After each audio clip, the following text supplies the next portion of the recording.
في مقابلة للجديد الصحفي الفرنسي جورج مالبرونو يقول إن المبادرة الفرنسية سقطت وماكرون غير قادر على فرض عقوبات. Macron a parlé d'un changement de la méthode envers les dirigeants libanais. Est-ce qu'on va faire face à des sanctions possibles contre les dirigeants libanais? Emmanuel Macron, quand il a évoqué le terme changement d'approche, n'a pas parlé d'un recours éventuel à des sanctions.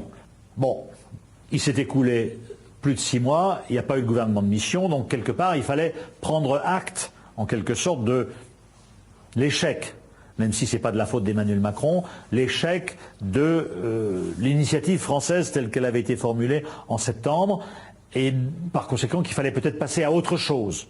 Et je pense que l'idée française aujourd'hui, c'est plutôt oublions le gouvernement de mission, qui n'a pas pu être formé, et passons peut-être à un gouvernement de transition avant des élections législatives et présidentielles de l'an prochain, un gouvernement qui permettrait justement de tenir le calendrier électoral pour eh bien, avoir de nouveaux représentants à la fois au Parlement et peut-être à la présidence de la République. Donc je pense que c'était ça ce qu'il voulait dire par changement d'approche.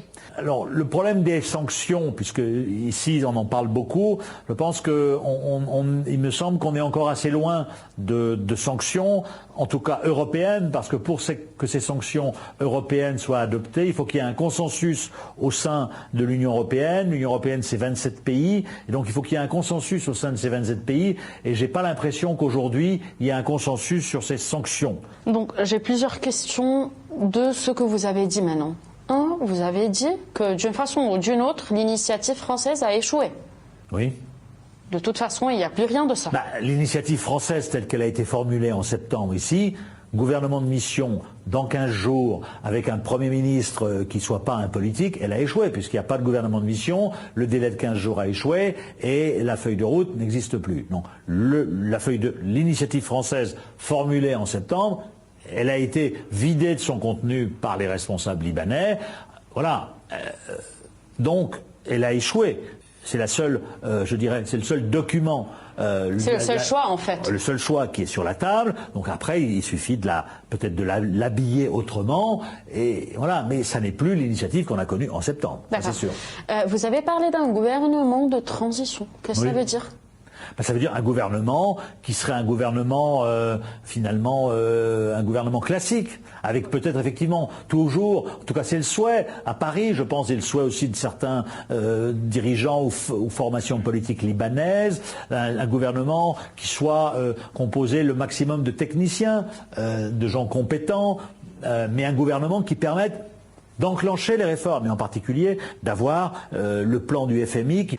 Si je reviens aux sanctions, vous avez dit, d'une façon ou d'une autre aussi, que les sanctions sont juste un moyen de pression, n'est-ce pas?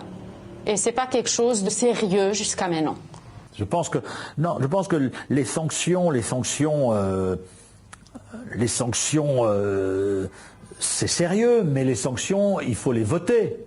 Il faut avoir les moyens de les appliquer. Les Américains, l'été dernier, ont eu les moyens de les appliquer contre un certain nombre de dirigeants libanais.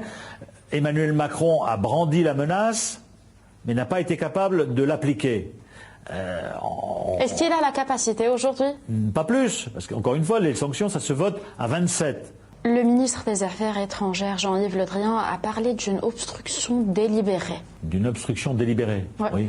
Pour les Français, qui porte la responsabilité de cette obstruction vraiment? Est-ce c'est l'équipe du président de la République ou qui? Ça, je ne sais pas, il faut leur demander. Vous avez aucune idée? Ils ont probablement quelques noms en tête. Parce qu'ils parlent aussi de demandes inconsidérées. Oui, il y a aussi de leur part comment dirais-je, la conscience que c'est une responsabilité collective aussi. C'est ce qu'il a dit en fait quand il a parlé de... Ce qu'il a dit en septembre lorsqu'il a eu des mots très durs contre l'ensemble, la trahison collective. Question à propos de Georges Abdallah.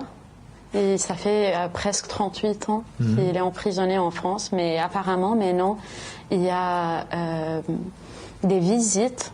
Et la dernière visite était pour le chef de la Direction générale de la sécurité libanaise. Et il se fait que peut-être ils vont le libérer. Qu'est-ce qui a changé maintenant? Peut-être qu'il y a quelque chose qui a changé. Voilà, il y a peut-être une possibilité d'expulsion directe de Georges Ibrahim Abdallah. Voilà, donc on saura dans les prochains